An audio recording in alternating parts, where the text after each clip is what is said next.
Well, Teshidale, we are now moving into a little bit deeper some of the teachings in the trekcho part of the path of great perfection. And this section is called Revealing the Nature of Awareness. And so I wanted to read some things to you from the root text here on this part to help give a little better understanding of what it is that we're looking at. It begins, in that way, until genuine quiescence arises into your mind stream, use numerous techniques to settle your mind in its natural state. So there's not just one way of doing this. There are a variety of ways of doing this. As an analogy, if you wish to look at reflections and planets and stars in a pool of water, you will not see them if the water is disturbed by waves and ripples. But you should be, But you will clearly see them by looking into a pool in which the water is limpid and unmoving. Likewise, when the mind is jolted around by wind of objects, like a rider on a bucking bronco, even if you are introduced to awareness, you will not identify it. For once the mind is helplessly manipulated by compulsive ideation, it does not see its own nature. So the basic essence of this is the importance of shamatha meditation in settling the mind down so that we have a calm mind, like the calm water, the still water, and from that state we can recognize the nature of our mind. According to the custom of some teaching traditions, you are first introduced to the view, and upon that basis, you seek the meditative state. This makes it difficult to identify awareness.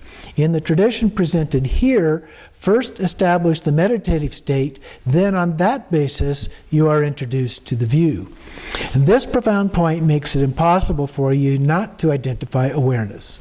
Therefore, first settle your mind in its natural state, then bring forth the genuine quiescence in your mind stream and reveal the nature of awareness. So to do this, then he goes on and describes this process a little bit.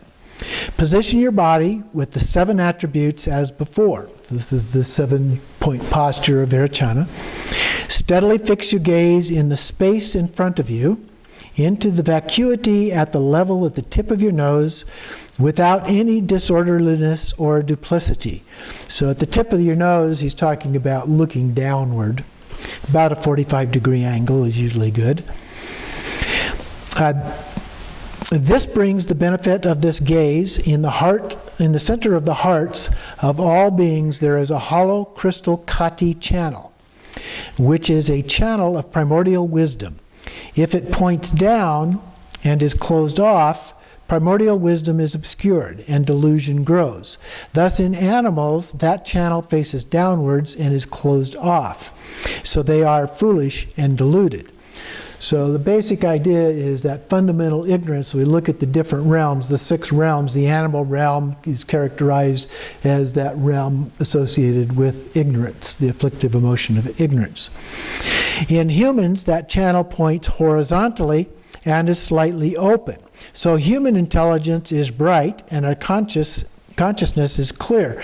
In people who have attained siddhis and in bodhisattvas, that channel is open and faces upwards. So there arise unimaginable samadhis, primordial wisdom of knowledge, and vast extrasensory perceptions. These occur due to the open quality of the channel of primordial wisdom. Thus, when the eyes are closed, that channel is closed off and points down. So that's another one of the reasons why we look or meditate with our eyes open as opposed to with closed eyes in this tradition.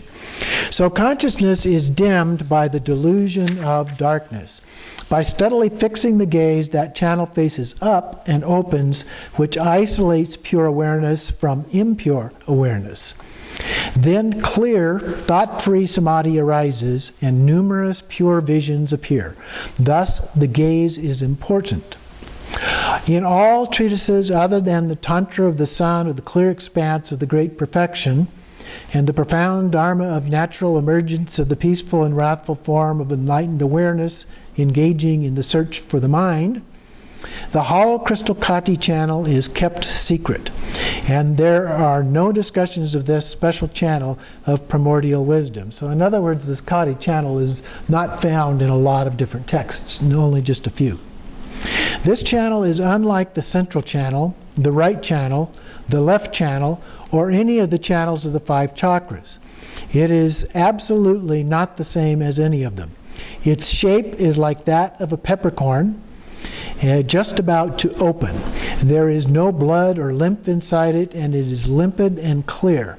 A special technique for opening this is hidden in the instructions of natural liberation pertaining to the lower orifice, great bliss, and desire.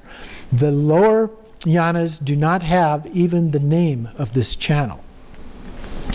And then thus, while steadily maintaining the gaze, place the awareness unwaveringly, steadily, clearly, nakedly, and fixedly without having anything on which to meditate, in the sphere of space.